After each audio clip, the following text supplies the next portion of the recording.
Seguimos aquí en su espacio Voz para el Cambio. Ya terminó el Mundial de Fútbol Rusia 2018. Francia se llevó la corona. ¿Realmente se la llevó Francia la corona o se la llevó África? Porque de la plantilla de jugadores de Francia hay 14 africanos, de diferentes puntos de África. Entonces, he visto muchos comentarios en las redes al respecto.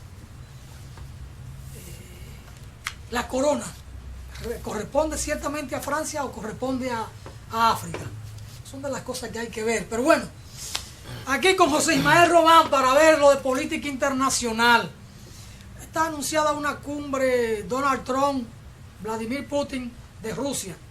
Y antes de que se produzca la cumbre, entonces Donald Trump y Estados Unidos están declarando a Rusia como un enemigo y a Putin. Entonces uno dice, me voy a reunir contigo y declaro que tú eres mi enemigo. Es decir, como que no hay diplomacia, como que fallan ciertos elementos de la elegancia política a nivel de política de Estado. Pero bueno, para eso está aquí José Ismael, para ayudarnos a comprender estos fenómenos y este lenguaje, estos discursos que uno dice, pero carajo, no es fácil. No es fácil. Hermano. A ver, ¿qué es lo que tenemos en política internacional? Bueno, hay muchas cosas y vamos de forma apretada a ver esto. Es la pregunta que tú te haces. Bueno, me voy a reunir contigo, vamos a ver temas en común y en cambio comienzo a amenazar. Trump, eso es una de las características de él y uno de los errores que está cometiendo el gran capital encabezado por Estados Unidos en este caso. Sus enfrentamientos no solo creándose muchísimos frentes, ya lo puede ver con la Unión Europea, en el caso de la OTAN, todos los conflictos que tuvo ahora en su gira y ahora en Helsinki, donde va a estar con Putin. Señores, eso es increíble. Comenzó, abrió, porque la comunicación hoy es un fenómeno y ya de antemano está diciendo Rusia es mi enemigo y nos vamos a enfrentar o lo que sea. Sí, claro, indiscutiblemente Rusia ha sido el país que le hizo la contraparte a los norteamericanos y al gran capital, a los viejos imperios, indiscutiblemente, pero hoy no es Rusia el centro del mundo, sino China, en el caso de Estados Unidos y esa guerra económica que se ha desatado. Ojalá que eso sea un palabrerío de amenazas, de hacer galantería, de poder por parte de Estados Unidos y que se traten los temas fundamentales y que América Latina esté entre esos temas, entre ellos dos, como es el caso de Nicaragua. Ustedes saben la inversión que tienen los rusos, que los aviones rusos hacen escala allí, hablo lo que hacen grandes distancias, aviones militares, unos acuerdos que ellos tienen con los rusos, con los chinos, con el caso del canal de Panamá, del canal en Nicaragua, y entonces uno ve que todos estos temas, Venezuela, donde hay grandes inversiones también ruso, China y de otros países. Entonces, ojalá eso esté en la agenda de estos dos grandes líderes para que nuestro continente esté representada en esos posibles acuerdos que se lleguen. Es lamentable que los intereses lo madean todo, los imperios no le importa que mueran personas porque ahí están sus intereses. América Latina tiene un tema que está discutiendo ahora con el caso de lo que está pasando en el continente. Yo en varias ocasiones he dicho que el imperio volvió con fuerza al continente. Ahora el foro de Sao Paulo, que es un foro que se creó en los años 90 a partir del resurgir del capitalismo con el neoliberalismo. Recuerden que República Dominicana fue el centro de una gran poblada en el 84, que fue esta la década perdida con el resurgir de esta expresión capitalista que es el neoliberalismo. En el 1990 Fidel y otros líderes, como el caso de Lula y otros tantos, se reunieron para darle seguimiento de cómo la izquierda debía dar respuesta a esa modalidad que tenía el capitalismo, el neoliberalismo. Y entonces se creó un foro de discusión, de conversación, de acuerdo para la solidaridad. Entonces el foro de Sao Paulo, que ahora va por su 24 edición, es decir, 28 años cumplió, se encuentra en un momento de mucha presión por parte del capital y fundamentalmente de Estados Unidos por su presión que está haciendo, porque la derecha no sabe jugar a la democracia. Ellos que tanto defendieron la democracia no creen en ella y importa un bledo eliminar cantidad de gente en función de volver a controlar los hilos de los gobiernos. No estamos hablando de los estados, porque en América Latina ningún gobierno tiene el control, hablo de izquierda, entre comillas, como se le denomina, tiene controles del Estado, porque no hicieron tampoco cambios, excepto Venezuela, Bolivia, que hicieron una serie de cambios importantes en favor de las comunidades, pero no así cambios trascendentales desde el punto de vista del Estado.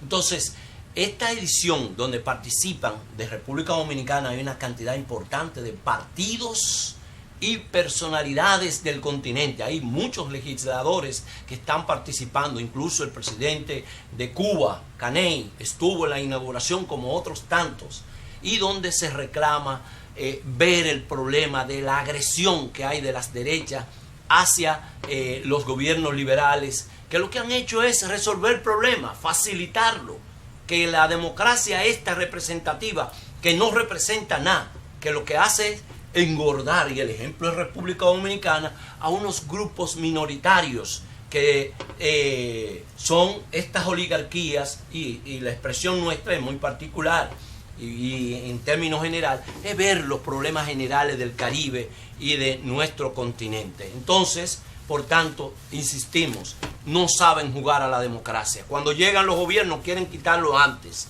Y ahí está la expresión de Lula, Dilma, el caso de Nicaragua, el caso de Venezuela, que están pidiendo renuncia hace tiempo. No, esperen las elecciones, ganen ahí. Es lo que le dice Lula, vamos a las elecciones, entonces yo le voy a demostrar. Porque yo soy de lo que creo que muy difícil con los controles que tiene el capital en Brasil, que a Lula le permitan participar en las elecciones, porque todo se ve venir de que él puede ganar las elecciones allí en Brasil. Josimael, ¿por dónde anda Cuba? Que veo la cosa como tan tranquila, no están tocando a Cuba, no se habla del nuevo presidente cubano, Díaz-Canel. Sí, no, en el caso de Cuba, ellos saben que desde el punto de vista político interno, no le es tan fácil. Cuba ha ido renovando su política y ahora incluso con relación a la Constitución, pero ellos han ido penetrando desde el punto de vista, si tú ves que Google, todos esos medios de comunicación, de interrelación de los países y de desinformación, han ido penetrando lentamente. Nosotros queremos facilitar para que el pueblo cubano se edifique, tenga medios de comunicación, hablo las redes sociales, que es una de las demandas que han tratado de decir, esto es un país atrasado, mira las redes cómo son. No es así. Entonces, Cuba ha ido haciendo esas modificaciones, que a ellos de todos modos no le interesa, no le interesa. Cuba ha ido recibiendo, ha ido saliendo ligeramente de su crisis, pero el tema lo tienen por debajo, porque le interesan otros espacios a los Estados Unidos. Y en este caso, en el caso cubano, fundamentalmente, el tema no aparece en los medios casi, lo que podemos ver, pero ellos están ahí y metiendo presión y reclamando, y el bloqueo persiste. ¿O acaso Cuba se ha aliviado la situación cubana con relación al bloqueo? Que ni siquiera tienen posibilidad de hacer intercambio libre con los norteamericanos, que en múltiples ocasiones ese intercambio en el área científica, académica, cultural, es bombardeada por estos grupos, y siguen públicamente diciendo que van a invertir más dinero para subvertir, volver a Cuba al redil de la democracia, que ni ellos mismos respetan.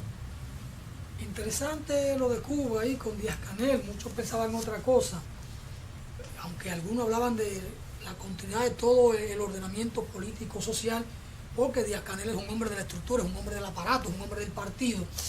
José Manuel, veo aquí una noticia, una información, si tenemos tiempo para ver estas cosas. Absuelven banquero brasileño junto a Lula. Un juez brasileño ha absuelto a uno de los banqueros brasileños más prominentes por cargos de obstruir la justicia. Andrés Esteves podría volver a la cabeza de la institución que ayudó a fundar el banco BTG Pactual y le pone fin a un caso que casi arruinó el banco de inversión más grande de Brasil. Comillas, la evidencia presentada fue insuficiente, dijo el juez Ricardo Augusto Soares Leite en una corte en Brasilia. Otros 6 también fueron absueltos, incluyendo al expresidente Luis Ignacio Lula da Silva. ¿Cuál es la situación de Lula hoy en términos legales y la posibilidad de salir de la cárcel y de que finalmente corra su suerte en el certamen electoral? Mira, esos cargos, no solo a este banquero, porque lo de Lula también se cayeron en lo que tiene que ver con la obstrucción a la justicia, que era uno de los cargos que tenía encima. Ese se fue. Hay otros que están encima, que será la garantía de esos grupos económicos en Brasil. Estados Unidos, señores, es el juego del gran capital. Estados Unidos no le interesa que esas empresas puedan cotizar en la bolsa de valores y ser una multinacional como en el caso de estas empresas brasileiras, que el gobierno de Brasil, entendiendo que debía ampliar el horizonte de ellas, para eso se prestó Lula con el gran capital, fueron golpeados. Y ahí están las empresas de Estados Unidos, que son los que están reclamando espacio. Como Monsanto está en Brasil y con más presencia cada vez más, como también está en Uruguay, en todos esos países. Pero a ellos le duele no tener esa dimensión. Mira, ahí está el caso de Brasil vendiendo ahora una de las empresas importantes de construcción de armamentos militares a una empresa norteamericana. Hey, miren, esos gobiernos de derecha le abren las puertas a los Estados Unidos, pero Estados Unidos no se lo abre a todo el mundo. Los chinos ahora querían comprar una empresa importante en Estados Unidos y ellos dijeron, no, esa empresa no la vamos a vender porque forma parte del elemento estratégico. Es diferente. Los dueños de la empresa quieren vender, pero el gobierno dijo que no. Exacto, dijo que no. ¿Por qué? Porque es una empresa estratégica. Eso debería pasar también en la República Dominicana, que ustedes siempre viven mencionando acá. El caso de la energía, del agua, son cuestiones estratégicas. O la seguridad ciudadana. Todas son cosas estratégicas que no debemos cedérselas al sector privado, porque el Estado debe tratar de controlar esas áreas, pero ellos son insaciables. Y además de eso, en aras de abrirse a la inversión extranjera, lo ceden todo. Y en el caso de Brasil, Argentina, todos estos gobiernos están cediéndolo todo. Un gobierno neoliberal y es parte de sus políticas. Insisto, yo soy de lo que creo que si no hay una presión muy grande en el continente que va a salir de ese evento, esa coordinación para tratar de que Lula salga de la cárcel, será muy difícil. Al imperio no le interesa que eso suceda, porque él tiene todas las posibilidades de ganar. El caso de México, que hemos tocado en otras ocasiones, señores, ellos tienen todas las herramientas cuando este gobierno diga, es por aquí, nosotros no nos vamos a meter en los asuntos internos, vamos a trabajar a producir para los mexicanos y mexicanas. Cuando eso suceda, ellos tienen todas las herramientas, el narcotráfico, todos esos grupos de derecha. Es así mismo. Es en todos nuestros países. Y República Dominicana no está exento a eso. El gobierno del PLD es un gobierno, todos, hablo desde Leonel, Danilo, son gobiernos entregados al capital. Por eso la presión de ellos es no es que, ¿qué democracia de qué están hablando? Porque es una política de los Estados Unidos enfrentar supuestamente la corrupción. Eso no es solo en República Dominicana, sino vea los papeles de Panamá, el problema de todo el continente, y en República Dominicana para eso ellos tienen una avanzada importante, que son una serie de organizaciones, ONG, que le facilitan ese trabajo en la República Dominicana y en todas partes. Lula cumple 100 días en la cárcel, de 1 a 12 años lo que está condenado, mantiene su aspiración presidencial. ¿Qué podrá pasar? ¿El sistema político electoral brasileño le permite que sea candidato aún estando en prisión? Bueno, tú que conoces más de las leyes, un problema de leyes, lo primero es que él por ahora sí puede, porque no tiene una condena, está en un proceso. Eso está en un proceso para definirse. Mira cómo muchas de ellas se han ido cayendo, como es el caso esa de la obstrucción de la justicia, y las otras están en proceso. Hasta ahora Lula no tiene un impedimento por ley de poder presentarse en las elecciones. El PT, que es el partido que sostiene la candidatura de Lula, ha dicho: nosotros vamos a presentarlo como candidato a pesar de que esté en la cárcel, porque esa es una medida de tratar de inhabilitarlo y se presente en las próximas elecciones, donde tiene todas las posibilidades de ganar.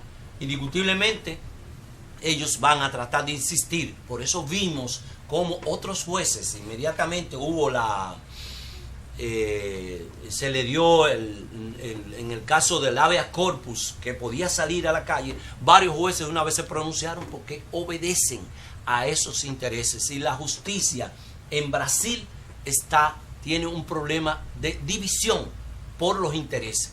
Usted sabe que el presidente actual, de facto, Temer, no tiene un 5% de aprobación. Además de eso, la impopularidad, la caída de las posibilidades de los brasileiros, que están hablando de más de 20 millones de pobres que regresó, que Lula había sacado esos 40 millones, eso le crea dificultades. Las movilizaciones, la presión en todo el país ha hecho que se divide el panorama, porque en Brasil los gobiernos llegan fruto de una gran alianza entre diferentes sectores, y ahí están tanto religiosos como políticos.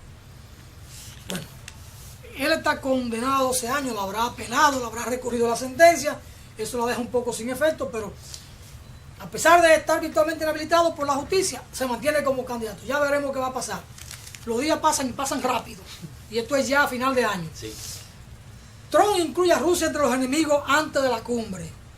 Bueno, ese es un tema difícil, caliente, aunque ya llegó en el avión Ford Air, avión de fuerza de Estados Unidos. Bueno, AMLO, Andrés Manuel López Obrador, mantiene su promesa de campaña. Dice que presentó su ambicioso plan de austeridad republicana, su posición de acabar con la corrupción y los privilegios para favorecer programas sociales en más de 50 puntos. Las fuerzas políticos sociales en México no frenarán a López Obrador.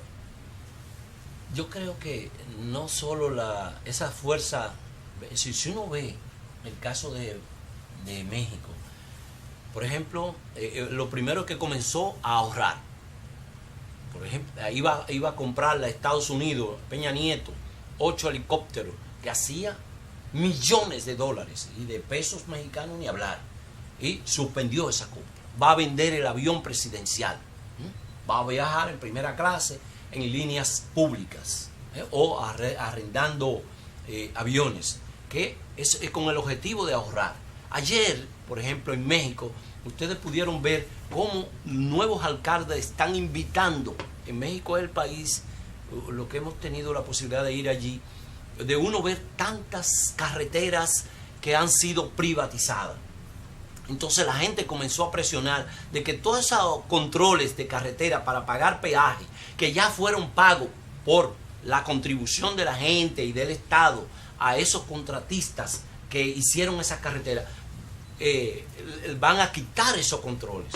Entonces esa política de ahorro le va a permitir hacia el sur enfrentarlo, porque la pobreza es tremenda. Estamos hablando de millones de gente pobre en México, pero incluso un poco en esa línea, si le van a permitir gobernar, está hablando también de un tipo de conversación con esos sectores violentos que hay en México, dedicado al narcotráfico y también alimentado desde Estados Unidos, aunque ellos persistan en decir que atacan al narcotráfico, pero todo ese dinero se lava en Estados Unidos y también mueve la economía mexicana. Esas conversaciones pueden facilitar la gobernabilidad, porque usted escucha 15 personas que mataron en una sola noche en México. Claro, eso no es tema de la gran prensa, sale, pero no es suficiente. En cambio, en otros países sucede y es un escándalo. Entonces, en esa línea, yo no dudo cuando se desarrolle el gobierno, cuando comiencen a aplicarse políticas que incomoden al imperio, ahí va a haber problemas, como es el caso del Tratado de Libre Comercio que ellos tienen, México, Estados Unidos y Canadá. Trump ha planteado de que eso debe resolverlo bilateralmente con México, ¿no? Tratando de dividir a los canadienses y a los mexicanos en el tema de verlo de forma general. Entonces, en esa línea, porque entiendan, México no es un país solo que hace frontera, es parte del patio del imperio. Por eso, en los años del siglo antepasado, les robaron la mitad del territorio a México, con esa guerra de conquista, de rapiña que desarrolló Estados Unidos. Entonces, no se pueden esperar grandes cosas desde allí. Hay que esperar. Este hombre sigue siendo coherente, no amenaza a la empresa privada, no amenaza a la inversión extranjera, solo habla de superar el problema de la pobreza, que es la gran dificultad que hay en México. Señores, no olvidemos, hoy es lamentable, uno ve periódicos como el Hoy, dice, los sandinistas, Daniel Ortega anda cazando a sus contrarios, asesinándolos.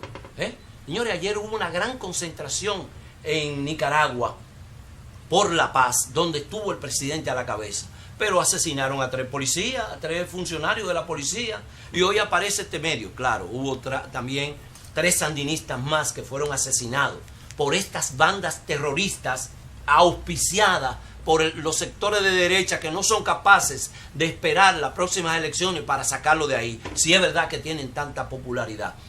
Entonces uno escucha, yo me preocupa cuando veo a los comentaristas basando su comentario, las informaciones que vierten a la población en base a lo que dice la gran prensa, que el gobierno de Nicaragua está cazando a sus contrarios. No, es toda una campaña. Por eso el foro va a discutir el problema de Venezuela, el problema de Nicaragua, por la campaña mediática y además de subversión que hay en este país. No es solo el periódico Hoy, el Diario Libre trae en un parrafito: muertos en operación limpieza en Nicaragua. Al menos 10 muertos y decenas de heridos dejó ayer en 5 ciudades del Pacífico la denominada Operación Limpieza del gobierno de Nicaragua, que consiste en ataques armados contra la población civil que mantiene bloqueos en las vías. Un parrafito. Así de sencillo. Mire, como no solo ese, sino todos, porque esa campaña de desinformación, de agresión a lo que son estos procesos, la gran prensa, como parte de la política general del gran capital y del imperio en el continente, aliada a las fuerzas de derecha que hay allí, porque en Nicaragua ellos no tuvieron las posibilidades de ganarle las elecciones, fue un 60 y tanto % que sacó el sandinismo, y ahora por la vía violenta pretenden sacarlo. No olvidemos, hay otros temas así. ¿Cómo lo manejan? El caso de Haití, señores. Pero el tiempo se nos fue, José Ismael. Ya será y yo pienso que eso es natural, que la gran prensa que responde al gran capital y que está a los pies del imperialismo norteamericano haga su papel. Ahora, el papel que deben jugar los que tienen una posición diferente o contraria, ¿dónde está? Porque hasta dónde lo del Foro de Sao Paulo y todo lo que está en América Latina y en el mundo con una visión diferente de lo que ocurre realmente, ¿dónde ellos expresan o cómo establecen una cadena? Si hoy no es tan difícil con los medios, con las redes sociales, hacer cosas y no se hacen. Es lo que Fidel decía. Lo que me preocupa no es la gran mentira de la gran prensa internacional, sino la debilidad de nosotros, que no decimos nuestras verdades para confrontarla con aquella. ¿Era? La inquietud y la preocupación de Fidel, este hombre visionario, que yo siempre he dicho que tenía la capacidad de viajar al futuro, retornar al presente, contarnos lo que vio en el futuro y plantear políticas para enfrentar lo que viene en el futuro. Sí. Sin embargo, ¿nosotros qué hacemos? No, hay cosas, lo único que esas redes están todas controladas también. Y te bloquean, y cuando tú hablas los temas, cuáles son, un grupo de cosas. ¿A usted lo bloquean en este espacio? No, en este espacio. No, hay espacio alternativo, por eso podemos decir eso, contrarrestar lo que dice esta gran prensa en la República Dominicana, reproduciendo lo de las grandes agencias internacionales. Bueno, mañana lo esperamos por aquí para seguir conversando de estas cosas de la patria y de la humanidad. Amén. Muchas gracias, don José Ismael. A ustedes, gracias por estar siempre con nosotros. Muchas bendiciones para todos. Y José Ismael dirá, para todas. Naturalmente. Hasta mañana.